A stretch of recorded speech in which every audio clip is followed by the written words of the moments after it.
As I was leaving home, I'm rolling my suitcase behind me, and my little boy Alex says, "Daddy, Daddy, Daddy, we're going on an aeroplane." I remember travel better than I remember anything else, so I feel like I have this necklace of memories that are always with me. Romance, history, and magic.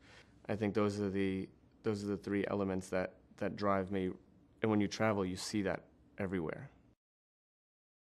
I remember my first trip was to a place called Lake Texoma Lodge. It was like 2 hours from home. There was a good air-conditioned car ride there. I thought I had arrived at Nirvana. Me and my family would drive up to Big Bear.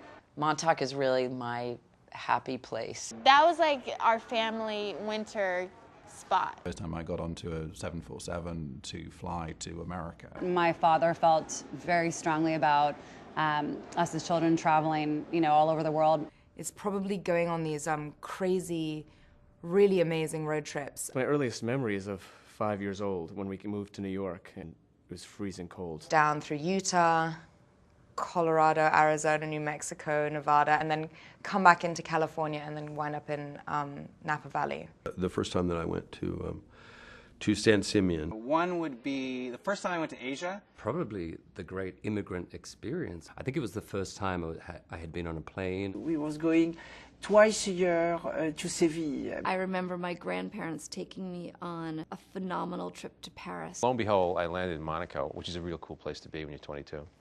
And it was like just Disney World for me. I thought, this is just amazing.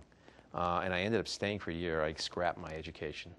And when I came back, I said to my parents and my family, I want to be a chef. They were adventures. I was completely open to the unknown. That's why I like a road trip so much, because you just get in your car and you go. That's an amazing way to see America, truly, is to drive cross country. I was probably Thelma, I think.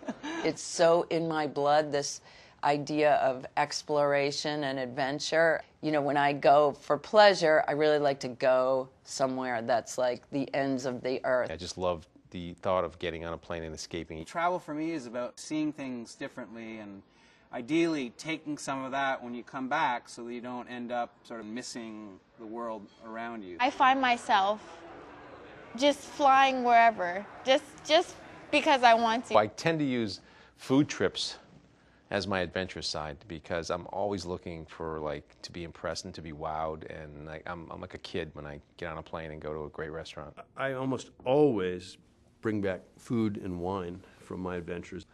I had a lot of trouble at customs. I found that there are certain things that I do need to have with me. I try to travel with the minimum of the minimum. What type of stuff? A passport. Passport? I have to have my cell phone, obviously. I definitely always have my iPad with me. Wallet? My candles. Ebook.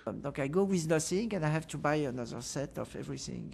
I usually have my iPad and my computer, which enrages all my family members. But I try to travel with really the minimum with me. I think I usually have an iPod as well. I have no time for that. And a camera and all these things. It becomes a very, very, very heavy bag. A bathing suit, because not a lot of places I've realized approve of skinny dipping. For me, the most favorite part of traveling for me is finding a few threads of things that I could tie together. I can't imagine ever being jaded about traveling. And if there's not a reason to go, I invent one. Travel has just become a complete addiction. I mean, I live to travel, and there's always something wonderful that I've never experienced or seen or tasted before. And I loathe people who talk about jet lag and they're tired and they get allergies on plane. Forget it. It's the greatest experience of your life. Why should you complain about it? Really? How do you really feel about it? How do you really feel about it?